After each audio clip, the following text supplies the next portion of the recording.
What about you, Paul? What about, how you've experienced the lockdown and the situation? So for me, I live out in the countryside, so I'm fairly remote anyway. Quite a lot of the work that I do is actually going to my client's location and working with their people. So even my one of my sayings is, um, uh, people don't resist change; they resist being changed. So as a change agent, I like to put myself in the facility, working shoulder to shoulder with my clients' employees.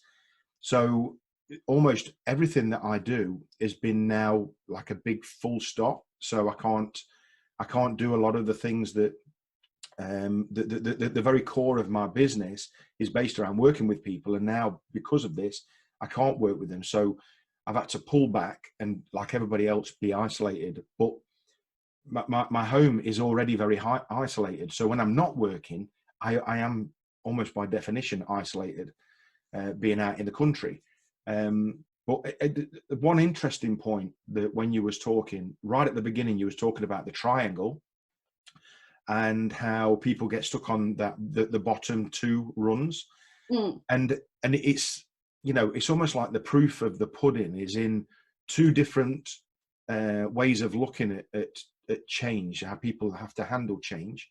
You've got the triangle that you was talking about, and then you've got the change curve.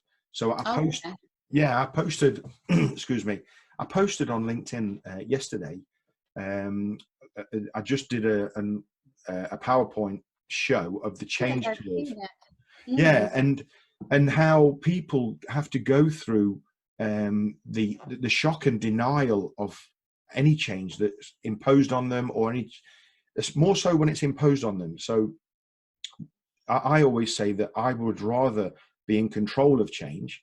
So if I'd like to look at what's happening and make that change happen myself, because when you are making it happen yourself, you've got not full control, but you've got almost full control of what's happening with that change. As much as you can, basically. Yeah, exactly. So I like to say to my clients, who are typically plant managers and operation managers in the manufacturing sector, I like to say that instead of letting the environment impose changes on you and then firefight them, look at your workforce, look at your operations, and actually look for places where you can make positive change yourself. Mm. By making that change yourself, you have better control, and you're able to actually steer where your processes, where your business, where your people are going. And with the coronavirus, it's so much more powerful because it's really been imposed on everybody. And so everybody's gone through the change curve. So in the beginning, you've got the shock, and then you go into this denial. So everybody's like, this can't be happening. My business needs this. This can't be happening. I need to be able to go and see my family, and so on. And then after denial, they get stuck in that frustration. So they're just frustrated because they can't change it. So they've got no control over it. And then people sit into the depression part. And I think that last week, I was talking to a lot of people last week, and I think a lot of people were definitely touching a depressed state Mm. because they'd gone through the shock, they'd gone through the denial and the fear, and now they're just depressed because they feel they've got no power to do anything about the coronavirus. And I think that this is when actually they've got more power than they understand they've really got, and because they've got the power of perception. And when things are imposed on us and we can't physically change those changes, we can't make anything happen to them changes. The number one thing that we can do is we can change our perception of that change. And I think that this is where people are now in the second week, because they realize that they need to start thinking of being optimistic, optimizing what they do, and actually start to think, how can I continue what I do, how I live in this climate So I think it's took 2 weeks for most people to get there. And it Yeah, sounds like, I yeah. agree. Yeah, absolutely.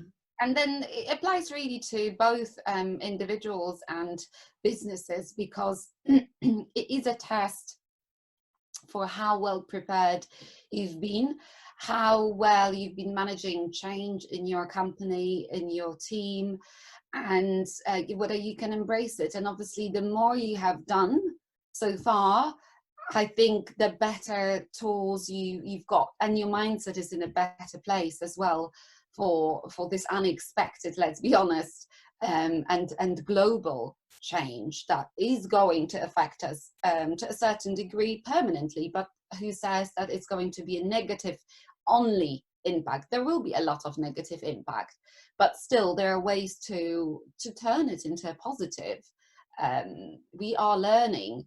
This is, like you said, this is a changing it's changed circumstances, and the changing curve is such a great illustration of what's happening and what's coming, if you're resilient enough. And if you aren't, this is the time perhaps to reflect and to think about, how you can strengthen, fortify your business, what it is that you're really struggling with the most. Is it your own mindset? Is it your leadership? Is it your team? Is it engagement? Do you trust people while they're working from home?